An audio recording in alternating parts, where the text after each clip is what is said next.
Let's just start with a number, 1.4 times $5 billion. That's the potential global haul for the Barbie movie. I mean, that's a number so huge, it didn't just break records, it completely shattered the mold.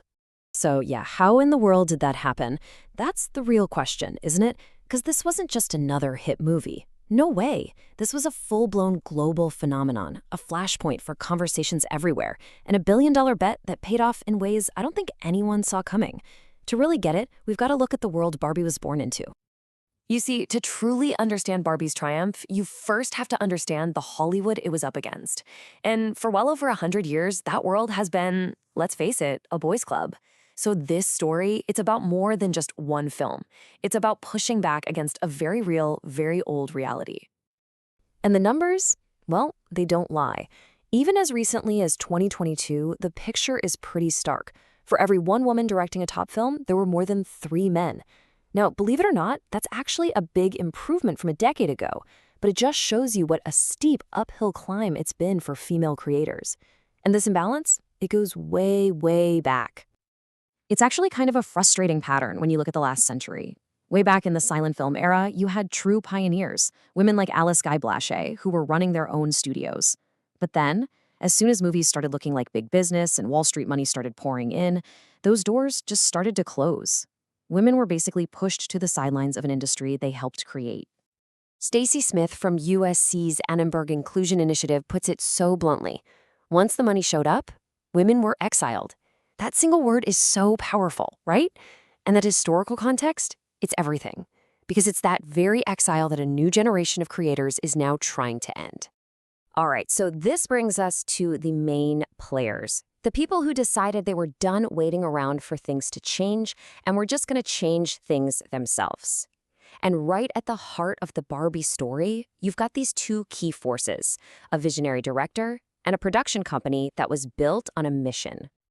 First up, you've got Greta Gerwig. I mean, come on. With her very first film, Lady Bird, she becomes only the 5th woman in the entire history of the Oscars to get a nomination for Best Director. Right out of the gate, she wasn't just a talented filmmaker, she was a trailblazer. And then you have the other crucial piece of this puzzle, Lucky Chap Entertainment. Margot Robbie and her partners started this company back in 2014, and it wasn't just another production company. Nope, this one was started with a very clear, very specific goal in mind. And you don't have to guess what their goal is, because Margot Robbie lays it out perfectly. Their North Star is breaking barriers for female talent. If a project doesn't do that, they're not interested. Simple as that. Which, of course, brings us to their biggest project ever. Okay, so this is it. This is the moment where all those different threads, the history of inequality, the incredible director, the mission-driven company, they all just smash together into one giant, world-changing, pink explosion. So, what was the secret sauce? Well, it was like the perfect storm. First, you have Mattel making this huge strategic shift, deciding they're not just a toy company anymore, they're an IP company. Then, they hand that iconic IP over to Greta Gerwig. And what does she do?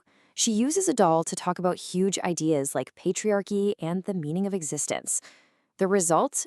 You already know, a billion-dollar global success. The absolute genius of the movie's satire was how it just flipped everything on its head. You start in Garbieland, where the Kens are basically just accessories, but then Ken goes to the real world, discovers patriarchy, and brings it back to create his Kendom, this hilarious world of horses and beer where the Barbies are literally brainwashed into serving them. And that sharp, funny take on gender roles is what got everybody talking. And you better believe this made a difference on the bottom line. I mean, a huge difference. The year the movie came out, Mattel's sales in their dolls category jumped 15%. That's not pocket change. And the company itself said it was because of the movie. But here's the thing. It was never just about selling more dolls.